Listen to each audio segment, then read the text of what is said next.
Hi friends, நம்ம ஆடுங்கள்லாம் மேய போகிறதுக்கு ரெடி ஆகிட்டாங்க. ஏன்னு பார்த்தீங்கன்னா அந்தாண்ட ஒருத்தன் போயிட்டான், அதாவது கேட்டுக்கு வெளியில் ஒருத்தன் போயிட்டான், சின்னோண்டு குட்டி. அதுக்காக இவங்களும் போகிறதுக்கு ட்ரை பண்ணுறாங்க.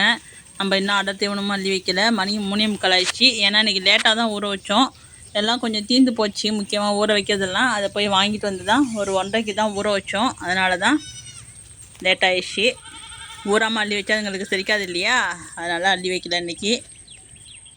நம்ம எலிக்குட்டியை பாருங்கள், பாவமாக நிற்கிறாங்க.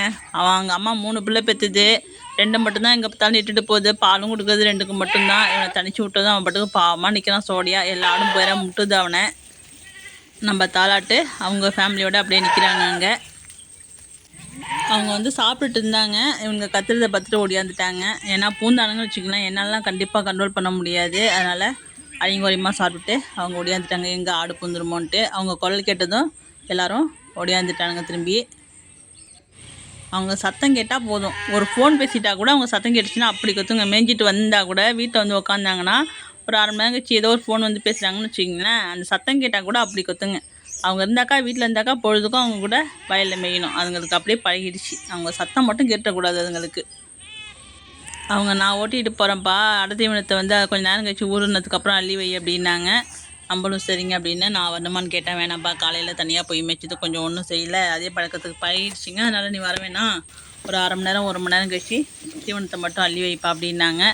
நம்மளும் ஏன்னா காலையில் ஒரு கொட்டா மட்டும்தான் கூட்டணும், இன்னொரு கொட்டா கூட்டாமல் இருக்கு இல்லையா, அதையும் கூட்டி முடிச்சிடலாம். கொஞ்சம் வீட்டில் வேலை இருந்துச்சு, அதனால் நம்ம போல் ஆடுங்களும் மேயத்துக்கு கிளம்பிட்டாங்க. நம்ம யார் மிதுனோட அம்மா கத்திக்கிட்டே போகிறாங்க, பிள்ளைய விட்டுட்டு போகிறதுக்கு மனசு இல்லாமல். குட்டி போட்டு எத்தனை நாளாவது இன்னும் கத்துறான் பாருங்கள். அம்புட்டு பாசமாக பார்த்துக்கிறாரு பிள்ளைய. போட்ட அன்றைக்கி அம்மா ரகலை பண்ணுச்சு. இப்போ எந்த ஆடு குட்டி போட்டிருக்குன்னு நம்ம வீடியோவில் பார்க்கலாம். இவன் தாங்க குட்டி போட்டிருக்கான். இவன் யாருன்னு தெரியுதா? நம்ம தாலாட்டு தங்கத்தோட தங்கம் தாங்க. நம்ம தாலாட்டு வந்து நிறையா குட்டி போட்டுடுச்சு, நிறையா டைம் வந்து குட்டி போட்டுட்டான்.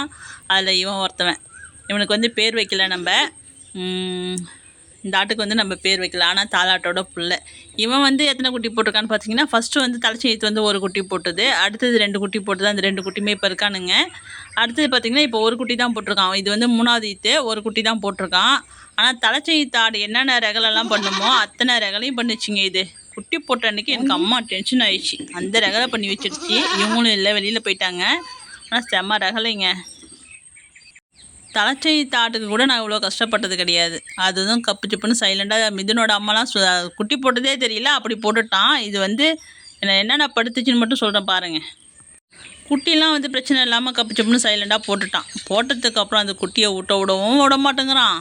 அந்த குட்டி வந்து சாக்கடையே வேறு இருக்கணுமா, சாக்கை விட்டு எட்டக்குன்னு வரக்கூடாது. அது வந்து சாக்கில் போட்டால் சாக்கடையே இருக்க மாட்டேங்குது. எட்டக்கு போயிடுச்சுன்னா அதை போட்டு காலால் உதைக்குது. அதாவது இழுத்து காலால் உதச்சி சாக்குக்கு இழுக்குது. நீ ஏன் சாக்கை விட்டு வெளில போகிறேன்னு இந்த ரகலை பண்ணுச்சு. அப்புறம் படுத்துதுன்னு வச்சுக்கோங்கன்னா, அது மேலே ஏறி தான் படுக்குது, கீழே படுக்க மாட்டேங்குது.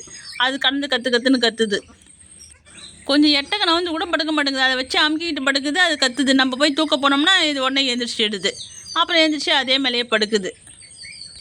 அவனுக்கும் ஏன்னா உடம்புக்கு முடியலையா என்னன்னு தெரியல, கொஞ்சம் நெளிஞ்சிக்கிட்டே வேற இருந்தான். குட்டியை போட்டு நெளிஞ்சிட்டு வேற இருந்தான். எனக்கு வேறு உறுப்பு குடியெல்லாம் கொஞ்சம் லைட்டாக வந்துடுச்சு. ஏன் அப்படி நெளிலாம் என்னான்ட்டு எனக்கு ஒன்று பயம் வந்துடுச்சு. இவங்க இருந்தாலும் பரவாயில்ல, இவங்க ஃபோனும் எடுத்துகிட்டு போகல, வெளியில் போனவங்க. இருந்தாலும் ஒரு ஊசி ஏதாச்சும் வலி ஊசி அது மாதிரி வாங்கிட்டு வர சொல்லியிருப்பேன். அதுவும் எடுத்துகிட்டு போகல. எனக்கு என்ன பண்ணுறதுனே கொஞ்சம் நேரம் குழப்பத்திலே இருந்தேன்.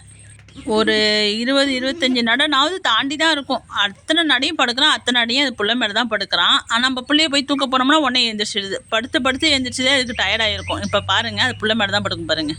அது கலந்து கத்தும். இதேமாரி ஒரு டைம் 2 டைம் இல்லை, இப்படியே தான் பண்ணிக்கிட்டே இருந்துச்சு அது. நான் கூட நெளிஞ்சிக்கிட்டே இருந்ததும் சரி இன்னொன்னோட குட்டி போடுவான்னு பார்த்தாக்கா லேசாக உறுப்பு கொடியும் வந்துடுச்சு. சரி இனிமேல் குட்டி போட மாட்டான். ஆனால் ஏன் நெளிஞ்சிட்டு இருக்கான் என்னான்னு தெரியலையே, குட்டியை வேற இந்த ரகலை பண்ணுறானேன்னு எனக்கு ஒரு மாதிரி கஷ்டமாகவே இருந்துச்சு. எனக்கு அழுகலே வந்துடுச்சு இன்னும் சொல்லப்போனால். அது குட்டியை போட்டு காலால் சீக்கிறான், அங்கே பாருங்க நான் முட்டுறான். இதெல்லாம் பார்த்தா எப்படி இருக்கும் உங்களுக்கு? ஒரு உறுப்பு குடி போட்டு ரொம்ப நேரம் வரைக்குமே அப்படி தான் பண்ணிகிட்டு இருந்துச்சு. இது உறுப்பு குடி போடவுமே 1.25 மணி நேரம் ஆயிடுச்சு. இங்கே பாருங்க, இப்படி தான் பண்ணுச்சு. புள்ளியை போட்டு காலால் உதைக்குது. ஐயோ மிதிக்குது பாருங்க. அவங்க இந்த குட்டி அவங்ககிட்ட மாட்டிக்கிட்டு படாத கஷ்டப்பட்டுடுச்சு. அது கஷ்டப்பட்டதோ இல்லையோ, நான் படாத கஷ்டப்பட்டேன். எனக்கான பயங்கர டென்ஷனுங்க இது குட்டி போட்டத்தில். என்னோட பொறுமையை ரொம்ப சோதிச்சு பார்த்துச்சுங்க இது. அப்புறம் பார்த்திங்கன்னா இன்றைக்கி தான் வந்து ஊட்டவே விட்றோம். ஃப்ரீயாக நின்று ஆட்டுக்குட்டிக்கு டிஸ்டர்பன்ஸ் இல்லாமல் அழகாக நின்று ஊட்ட விட்டுட்டு இருந்துச்சு. அப்பாடான்னு இன்றைக்கி காலையிலேருந்து தான் கொஞ்சம் ஃப்ரீயாக இருக்கிறேன் நான். குட்டி என்ன குட்டின்னு சொல்லவே இல்லை. இது வந்து பொட்டைக்குட்டி தான் போட்டிருக்காங்க.